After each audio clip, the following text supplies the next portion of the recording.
A group of killers made one mistake. They took the life of an innocent girl in front of her father, but the man they thought was just another victim is about to become their worst nightmare with nothing left to lose. He's ready to hunt them down one by one and make them pay in. The film opens with the Duncan family joyfully celebrating their daughter's birthday, highlighting their strong and loving connection. In the present day, William and Kat are playing softball, sharing a meaningful father-daughter moment through their favorite game. However, at dinner, her parents express concern that Kat is prioritizing sports over her studies. Even so, Kat insists. She can manage both and is confident she will win their upcoming match elsewhere inside a strip club known as the Den, the infamous street gang called the Fetter. Boyers enjoy the sinful atmosphere. At the same time, their boss and father Donnie is brutally assaulting a man and ultimately kills him without mercy. Soon after his two sons arrive, Rory, the older one, and Danny, the younger Danny, declares that he's finally ready to join their illegal operations and has handed his first gun, marking the start of his criminal path back with the Duncans. William and Kat go out for tacos to celebrate their victory. William steps inside a Mexican restaurant to order, while Kat waits alone in the car. Unfortunately, their lives take a tragic turn. As soon as the Fetter boys show up, they quickly drag her out of the vehicle, and she begs for her life, offering everything she owns. Sadly, her innocence means nothing, as she's treated only as Danny's initiation task to officially join the gang.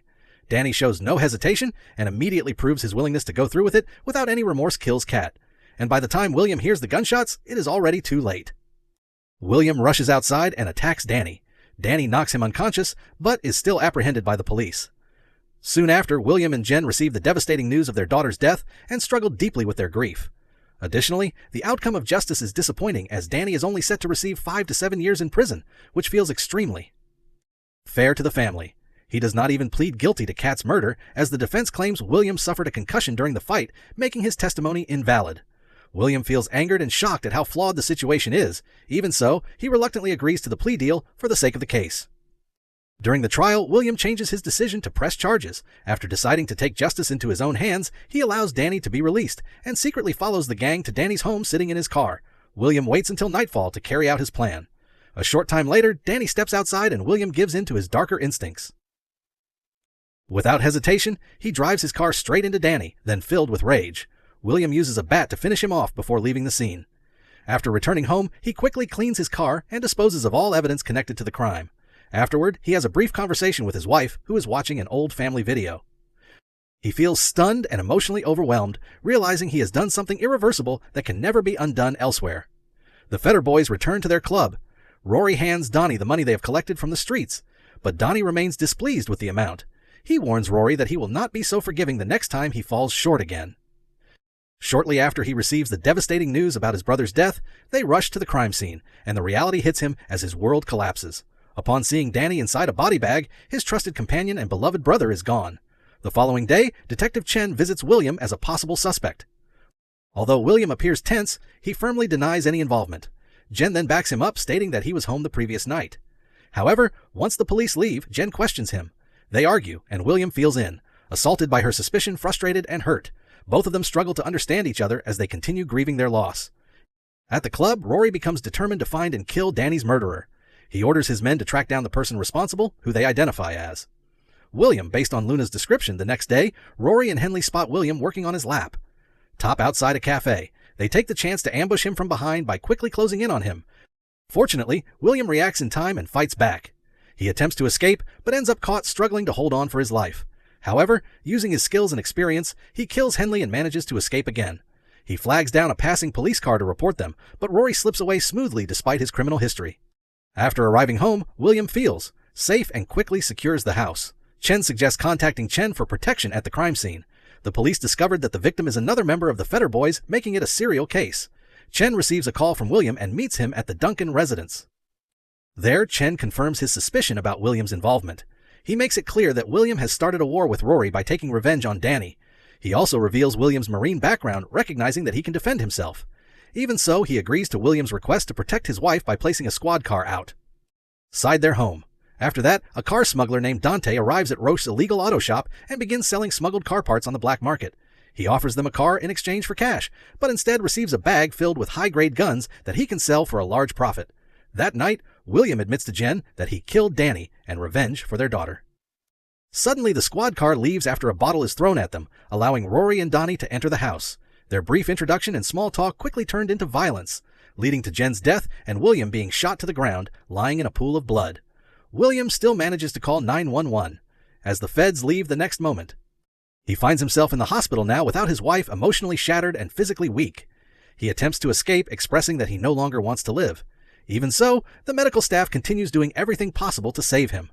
Once he calms down, Chen visits him and calls him a miracle survivor.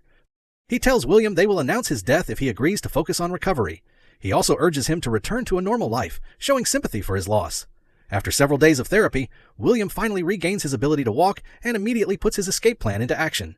He disguises himself in a janitor's uniform and leaves the hospital without difficulty. Later, he stays at the Western Motel, where Dante is also present and notices him stealing someone's suitcase. The next day, William withdraws his money from the bank. Dante can no longer hold back his curiosity, so he offers help after learning about William's conflict with the Fetter boys. At first, William is unsure, but he eventually asks Dante where he can get a gun.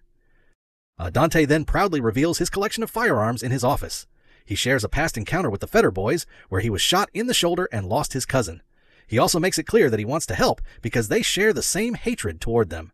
In the end, William purchases all the guns. The ammunition, Dante's old jacket, and a car is the beginning of his revenge plan. Soon after, he goes to an open field where he trains his shooting accuracy and spends days preparing himself to face the Fetter boys.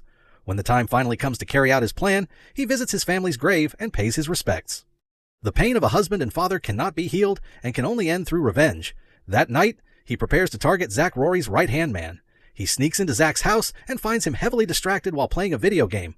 William attacks immediately, leading to an intense hand-to-hand fight. He struggles as Zach's size and strength begin to overpower him. Fortunately, the situation shifts, and Zach eventually begs for his life, pleading for the sake of his daughter. However, William shows no mercy in his revenge hours.